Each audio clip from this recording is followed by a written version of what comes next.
Baiklah, sekarang saya akan menjelaskan tentang tryout 4 untuk soal-soal yang masih banyak teman-teman jawab dengan salah gitu ya. Masih banyak salahnya. Terutama di nomor ini tentang penalaran analitis. Jadi di sini ceritanya ada 8 orang yang duduk secara melingkari meja bundar gitu ya. Nah, di sini Gaga duduk berhadapan dengan Aldo. Nah, memang tipsnya nggak harus selalu dibuat sketsa seperti ini dulu, tapi dibuat dulu gini. G berhadapan dengan Aldo, kemudian Mamat duduk di antara Tio dan Lisa, TM Lis, jadi Mamat di tengah, kemudian Lulu dan Lisa duduk tepat berhadapan. Oke. Tio duduk 2 kursi terpisah dari Aldo, jadi Tio 2 kursi terpisah dari Aldo. Nah, setelah ini baru kita masukkan ke dalam mejanya, yaitu bentuknya lingkaran dan ada 8 ya. Nah, berarti pertama dulu G dan A. G sama A dulu yang pertama digambar. Kemudian di sini kan gak ada lagi A-nya ya.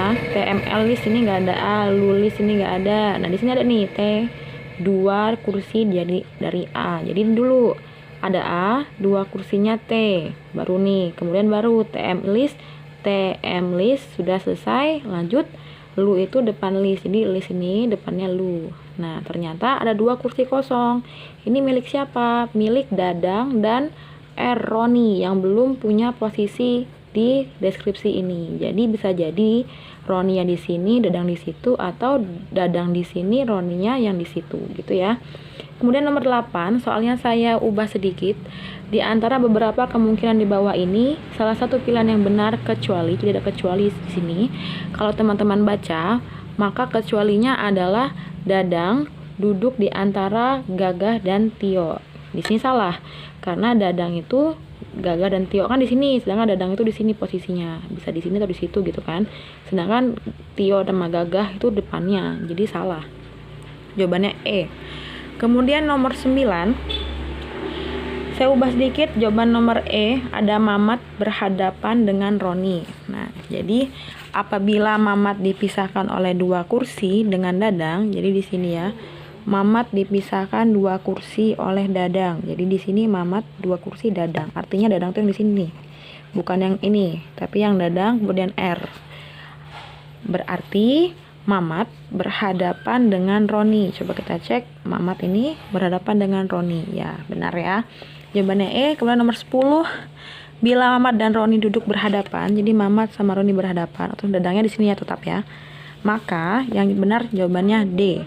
Roni duduk di antara Lulu dan Dadang. Jadi Roni duduk di antara Lulu sama Dadang, di tengah-tengah. Sip, seperti itu untuk soal penalaran analitis. Kemudian untuk soal nomor 29, teman-teman juga banyak salah ya jawabnya. Jadi di sini perbandingan usia Siva dan Rani. Sivanya 5, Raninya 3, dan usia Siva itu lebih tua 10 tahun dari Rani. Artinya selisih usia mereka 10 tahun. Maka berapa usia Rani? Ingat lagi rumus perbandingan yang dasar ya. Ditanya taruh di atas. Jadi ditanyakan 3 nih, Rani kan 3, taruh di atas, per bawahnya dikurang. Kenapa dikurang? Karena selisih. Selisihnya kan dikurang nih. Jadi 5 kurang 3 dulu dikali 10. Jadi 3 per 2 kali 10 sama dengan 15. Untuk nomor 29 jawabannya 15. Kemudian untuk nomor 30, di sini ada cerita sebuah pedagang menjual sepeda motor seharga 15.400.000 dengan mendapat keuntungan 10%. Maka harga pembeliannya berapa? Nah, perlu diketahui dulu ya, untuk untung 10% itu artinya harga beli 100%, namun harga jualnya ditambah 110%, karena dia mendapatkan keuntungan. Jika ditanya harga beli, berarti harga beli taruh di atas, 100 taruh di atas, bawahnya 110 dikali 15.400.000. Sehingga hasilnya adalah 14 juta. Next, nomor 31. Ini juga banyak yang salah. Tito meninggalkan kota A dari pukul 6.30 sampai 12.00. Berarti waktu Tito itu 5 jam 30 menit atau 5,5 jam gitu ya. Namun di akhir cerita Tito itu berhenti 1 jam untuk makan. Jadi untuk menghitung jarak dari kota A ke B, itu dia harus dikurangin dulu 1 jam, karena selama 1 jam ini Tito tidak berkendara gitu ya. Jadi Tito tuh berhenti di satu tempat untuk makan. Terus dikurangin, sehingga hasilnya kan di sini waktunya 4,5.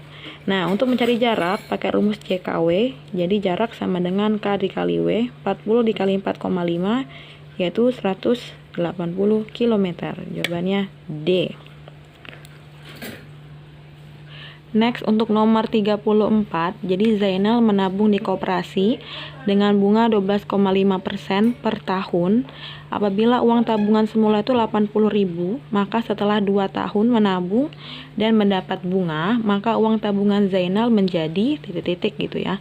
Jadi rupiah bunga N per 12 kali B per 100 kali 80.000 tabungan awal. Kita harus cari dulu rupiah bunganya selama 2 tahun itu. Jadi 2 tahun kan 24 per 12 kali 12,5 per 100 kali 80.000. Ini hasilnya 20.000. Kemudian tabungan akhir itu tabungan awal ditambah rupiah bunga. Jadi 80 tambah 20, 100.000.